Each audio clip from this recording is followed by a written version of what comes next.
All know. right. Okay, so I think it's better if we just start this off properly. So Aisha, welcome to the podcast.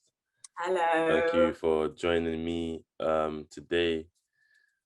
I don't know why I'm talking like that. Well, thank you for joining, joining me to kind of talk about like just life in China and Right.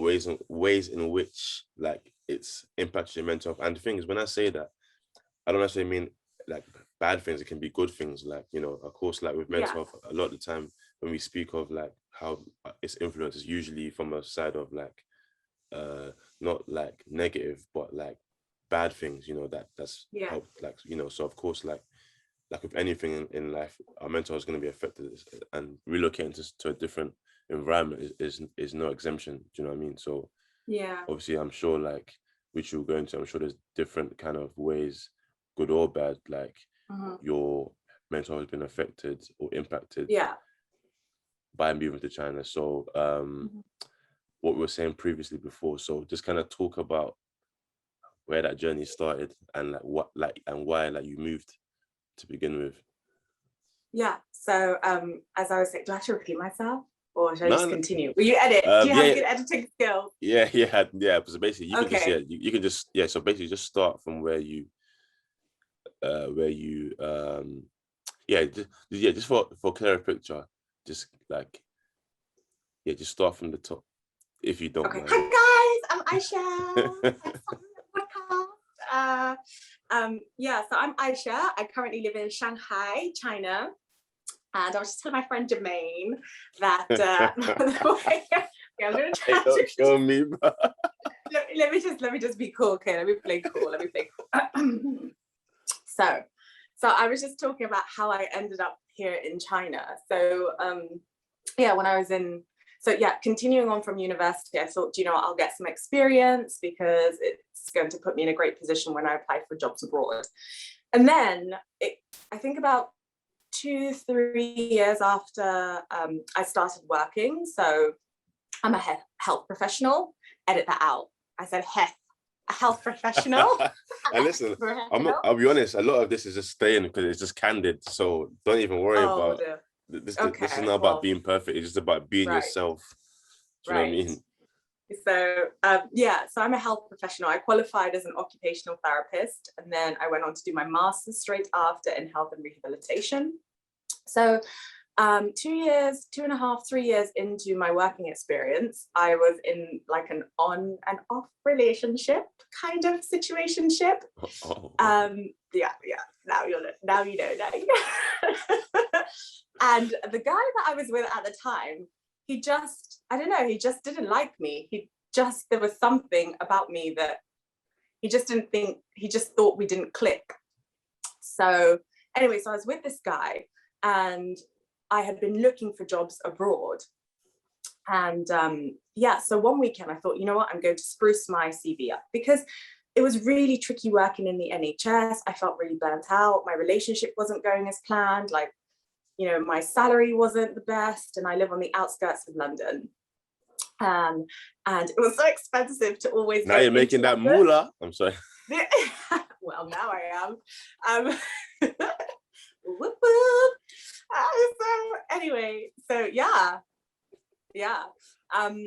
And so there were so many things happening in my life, and I just wasn't really satisfied. And I've always had this burning desire for living abroad, and I've always loved traveling.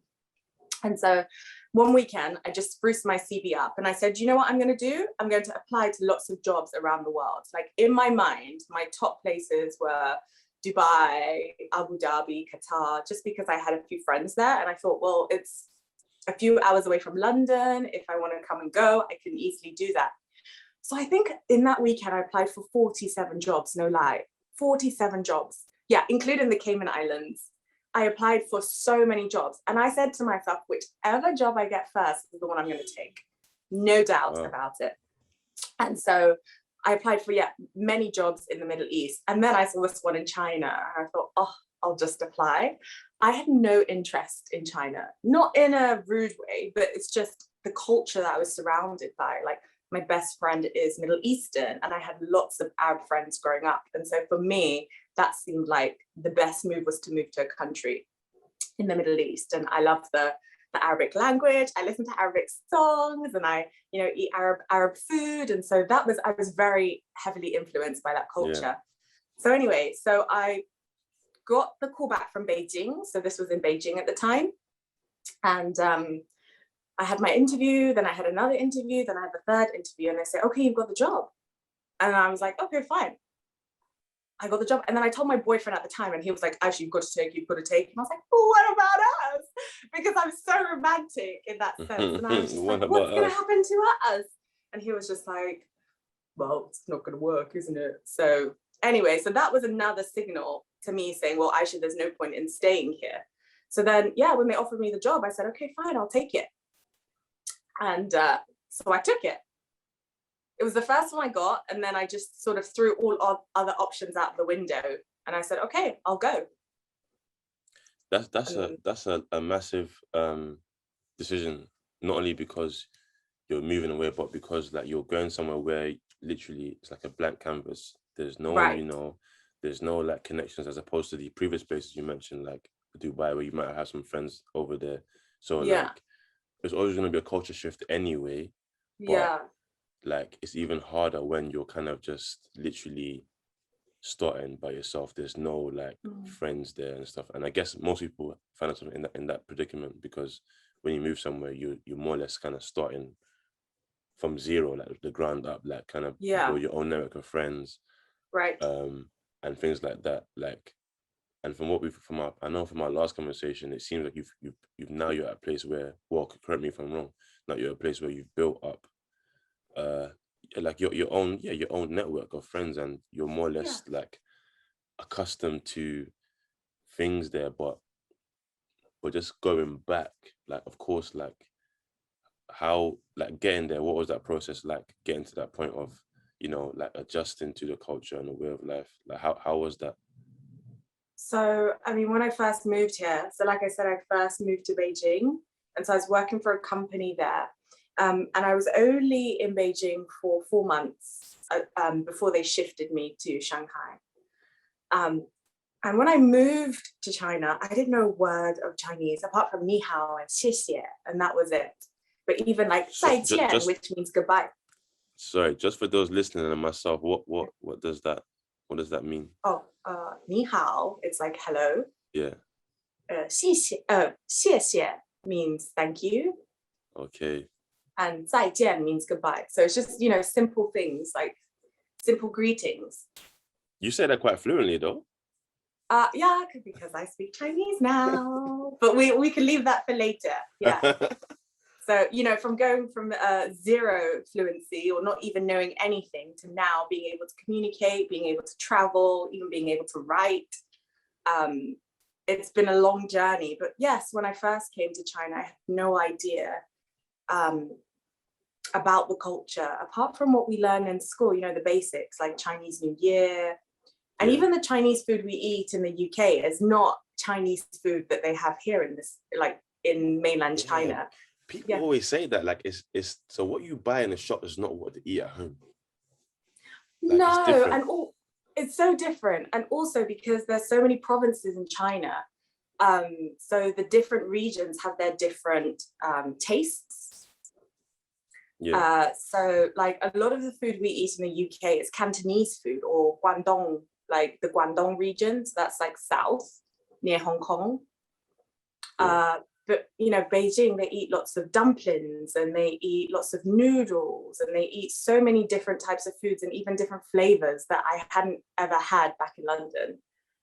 So even that for me was so different, because I tried to order, sweet and sour pork, and it wasn't on the menu, or sweet and sour chicken, all of these things that I'm so used to.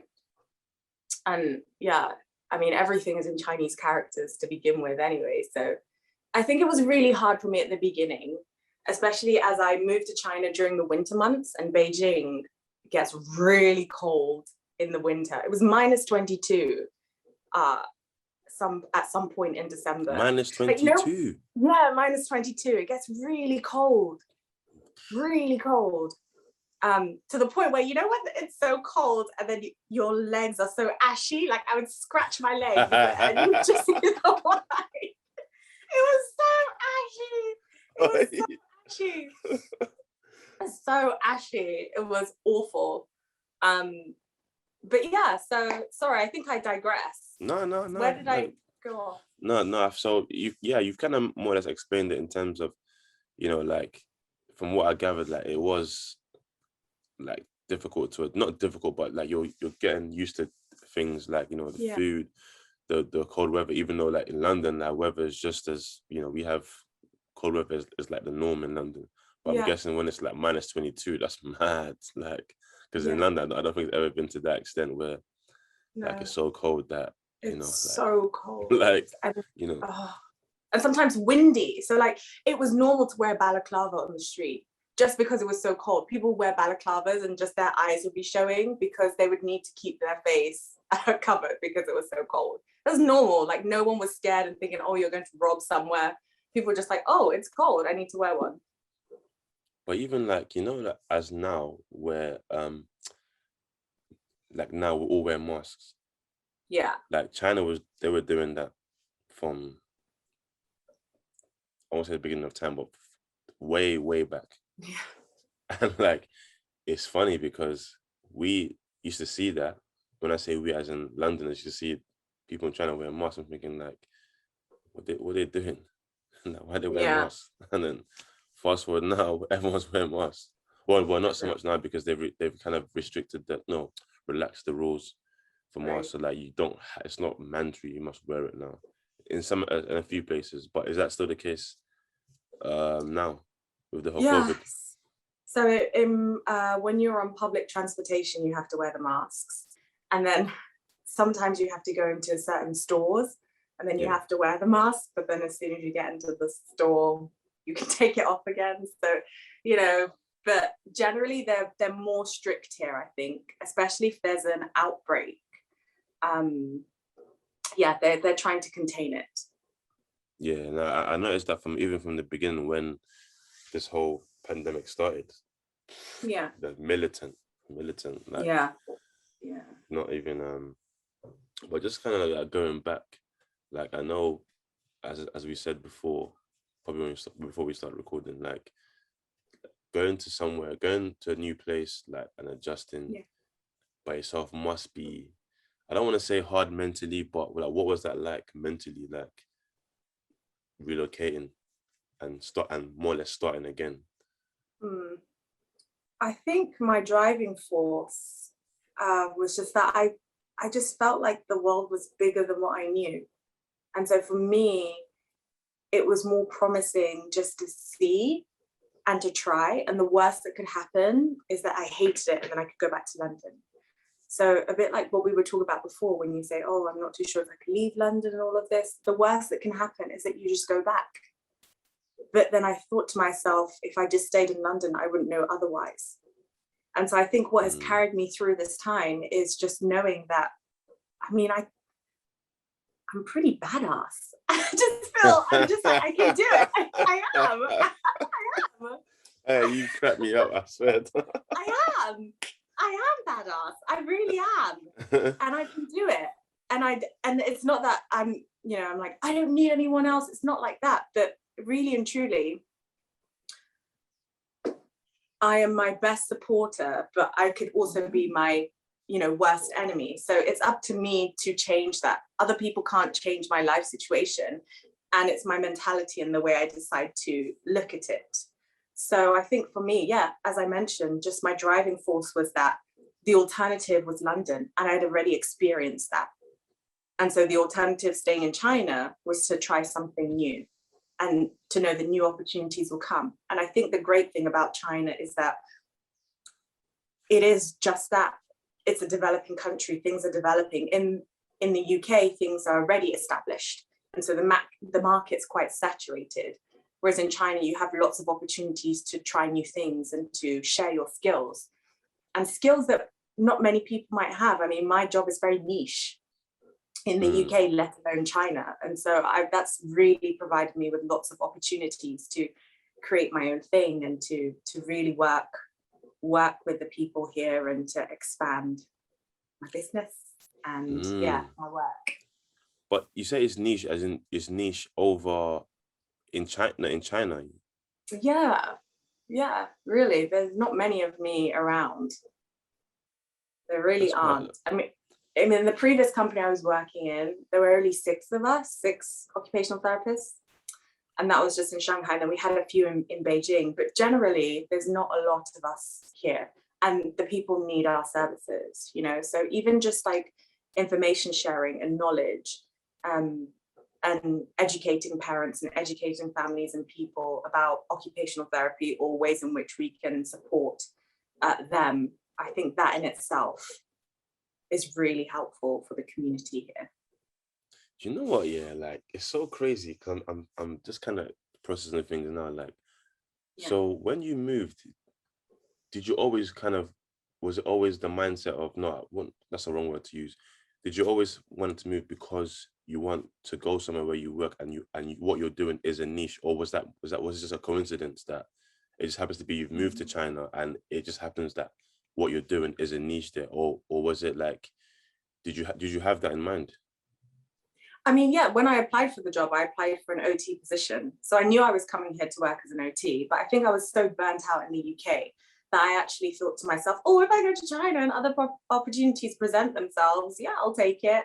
And then I wanted to be a graphic designer. And my dream job is to work in music. Like I just love Really? music. So, oh my God, I love music so much. I thought you was more like a film person.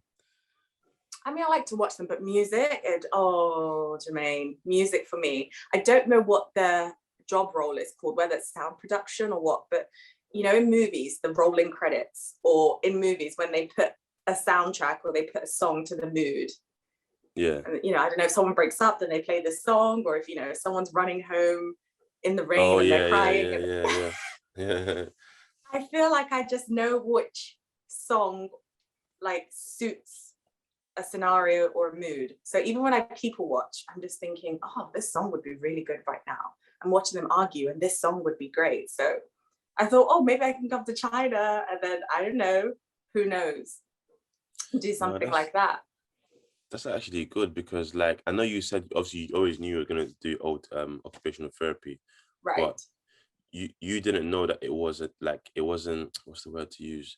Like in London, it's a saturated market because there's lots of OTs. But what I'm saying is that in China, did you know that there was a lack of occupational therapists? Or I mean, yeah, because this was the one job. Remember I told you I applied for jobs in so many places, and then there was only one job in China that I saw that advertised this position. So I already knew that, because occupational therapy has quite a Western philosophy where it promotes independence. And when you come to collectivist societies such as China or, you know, like Africa, where people work together, it's not an individualistic society. They're not that they're not promoting independence, but people work together. You know, if there's a problem, the community come together. And OT is more about independence and doing things for yourself and being able to manage. And promote independence, essentially. So I knew that it wasn't going to be that big here, but I didn't realize how, I just didn't realize that people just had no clue about certain illnesses or disabilities. And so that affected their ability to engage in therapy or to access certain services just because they had a lack of understanding. Yeah. Like even with occupational therapy, because I know when like to the kind of untrained, like I won't say untrained eye, but that's not the right context. But yeah, I mean, I like understand to someone who doesn't know what it is, like how would you like simply just describe what occupational therapy is? Okay, so well, in general terms of speaking, occupational therapists work with people to basically promote their ability to engage in everyday occupation. So that doesn't necessarily mean your job. It could mean like washing and dressing yourself after you've had a terrible car accident and you're not able to walk, which means that you're not able to get out of bed and you're not able to stand. It could be, you know, getting you back to work after an injury or accident or disability. if you're working in pediatrics, a child who has autism may not necessarily have the social skills that they need to be able to integrate into school, or they might have some sensory difficulties that affect their ability to participate in everyday activities. So that could be like showering because the water feels too painful, or even like cutting their nails because their sense of touch, they're very sensitive to touch. Or it could be that they keep bumping into things because they have low sense of body awareness.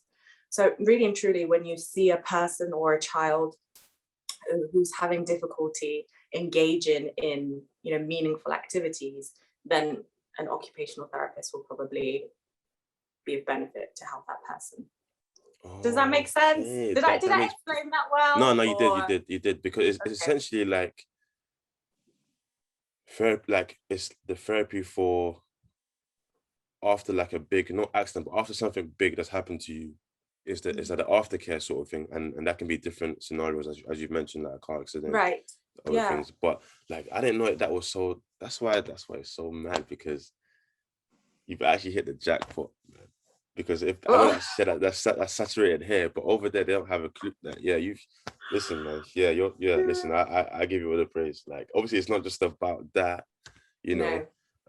but like I'm really like admire your mindset, because you see when we do things, it's always like, oh, this is it. There's no like turning back. So for example, for context, like, you traveling, saying, look, I'm starting this new journey, but it doesn't mean it has to be final, like, oh, and coming back doesn't necessarily mean that you failed. But I think a lot of the time, and I will always speak for myself personally, like that's always my fear, like saying I'm going to embark on this journey. And if I kind of like sort of turn around, whether that's after like a year into the journey, 2 years into the journey, or 6 months into the journey, it's like, oh, have I then sort of failed then? You know what I mean? Because like if I say I'm gonna go and live, like in China, and after a year, actually I don't really like it. And not because it's not a good opportunity, but maybe mentally I just feel like, okay, this isn't for me. Like I'm okay with being London being all I know, but at least, going back to your point, at least it's a thing of, okay, I've done it, I can come back. So it kind of would you say that kind of eased off that mental pressure of, going there and having people think, oh, like you've made it? Because if you were to come back, it's like, oh, well, what was that for then? You've been on this sort of big thing of leaving London and you've now come back. So would that say that helped you ease that mental pressure, if there was any mental pressure? I think at the beginning that would creep into my mind a lot. I wouldn't say it was always there with me, but everyone is saying, oh, I have a friend who lives in China, and they're like, do you speak Chinese? And oh, you're in China, come back to. The amount of times I hear people say, come back to London, come back to London. And I think it's getting to the point now where I'm very frustrated, because they've never been to China, they haven't lived abroad, and they keep saying, oh, what are you doing there? What are you doing there? And I think I've lost my train of thought, Jermaine. I've lost it. Sorry. It. I hope I didn't derail you. So let me help. The pressure, sorry, it was the pressure, like, will I not succeed? I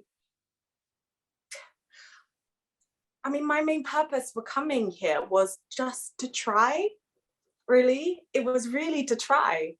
It was just to see how things would go. I came here thinking I'd be here for 2 years. I thought, oh, I'll save money. But I also thought to myself, like, I could move to a country and help a community that would really benefit with someone with my skill set. So, I guess there was a bit of that in me, thinking, actually, I've been trained in the UK. I've been privileged enough to work in many settings, and I'm going to a country where they might not have that. So number one, I can help them. So either way, for me, even if I came back 6 months later, that would have been 6 months of helping people, right? Another part of me thought, oh, I can maybe save some more money. Because obviously when you get a job offer, you start looking at the cost of living, and I started following all these bloggers living in China, and I saw like it's 30p to get on the train. I thought, oh my gosh, what is 30p to get on the train? Yeah. What when you first arrived, or now? Yeah, even now it's still depending on the distance, but 30p, yeah, 30p. Oh my gosh. Yeah, I mean it differs. I think the most you'll have to pay is like 7 kwai. 7 kwai is the currency here, renminbi, or we call it kwai yuan. So like 4 yuan or 3 yuan. Yeah, so I saw all of this and I saw that, you know, the cost of dumplings or the cost of rice and the cost of vegetables was really cheap. And so I thought to myself, oh, actually, I can save lots of money here. So then obviously my eyes open. I thought, oh, yeah, I'm definitely going to have a good time here. And as you know, living in London, things aren't cheap. Like I was saying, there were so many times I would not go out because it was £50 to get an Uber from Liverpool Street to my house. Like, do you know how much money that is? Like working out as a new graduate and then also having to buy drinks when you go out. And if you do this on a Friday and a Saturday, it adds up. It adds up. Listen, it adds up. Yeah. Like, you're just like, damn. Up. Before you blink, you spent like, how did I even spend all this money? Yeah. Okay, I'm going off topic. So back to what you're saying. And also, a part of me with this pressure was when I went back home, nothing really changed. Like, it's twofold. In one sense, you know, I had friends who were moving on in life. Yeah. And they were getting married and having mortgages and having children and doing things that I thought I would be doing at the age I was. But then on the other hand, like my local co-op was still where it was, the Aldi was still where it was, the petrol station still where it was still where it was when I left. And so I had two sides of the coin where I felt the shift and people moving forward and making new friends and progressing in life. But then at the same time, I felt that London was very stagnant and nothing really had changed. So it was almost like a limbo. And then I just thought to myself, well, you know, people are going to say things and they're going to, you know, if I came back, they would have been like, oh, well, things didn't work out. And now I'm in China. People are still going to say what they want to say. Mm. You know, especially with COVID, like, why is she there? And all of this stuff. So I just thought, well, if I just focus on myself and my reasons for being here, then it doesn't matter. And I speak to my mum and my closest friends and those who matter, and their opinion counts and I take it into consideration. But for everyone else, like matter. No, that's a good way of looking. And like I said, you've always been a someone who's always sure of us. Like, you just have your own, you do you, basically. You're not really worried about like, oh, if I do this, what are people gonna think? And like, you've always kind of had your own, like, you know, make your own mistakes, you know, like set your own path. And it's good. It's good. Like I said before, me personally, like, I would never say never that I can't move, but I think I'm in that kind of condition of like, okay, this is it in London, and it's all down to what you want to do. Like I said earlier, like a lot of the thing now is like home ownership is like this big status thing, and it is an achievement. Don't get me wrong, it is nice, but at the same time, it is just glorified debt. And I'm not saying it's a bad thing, you know, like there, because there is such thing as good debt, but at the same time, it's like that's the kind of like stretch where you're like, okay, cool, get a good job, get the house, and that's it. But of course, there's more to life. Do you know what I mean? So I guess it's just about having that balance and realizing what it is, you know, you want to do. Like, and I think sorry, not to take away from what you've been saying, but like I feel like I've had that moment of, I definitely know there's more to life, and my experience with that was just maybe through grief. So like that kind of going through that's opened my eyes to like, you know what, like I feel like there's a bigger purpose for me here. Like, and I've always said, like, from, I'm not sure when I know I want to write. I know I always want to write. Do you know what I mean? But I wasn't sure like what I want to write about. And now it's like, it's crazy because what I write about is that big thing that I was looking for. But of course, I didn't want it to be that. I'm not gonna say like I had wished for my parents to pass, but like something as impactful as grief is book worthy. Do you know what I mean? It's book worthy. Like it is book worthy. Do you know what I mean? So like that, you know, and I'm realizing that now. Of course, you know, as much as it's about, for me, like I've always wanted to like somehow like inspire. So if it's through, and yeah, I think I want to do it through. Well, I think I am doing it, hopefully, through like this, through like Yeah. having this platform and just like writing about it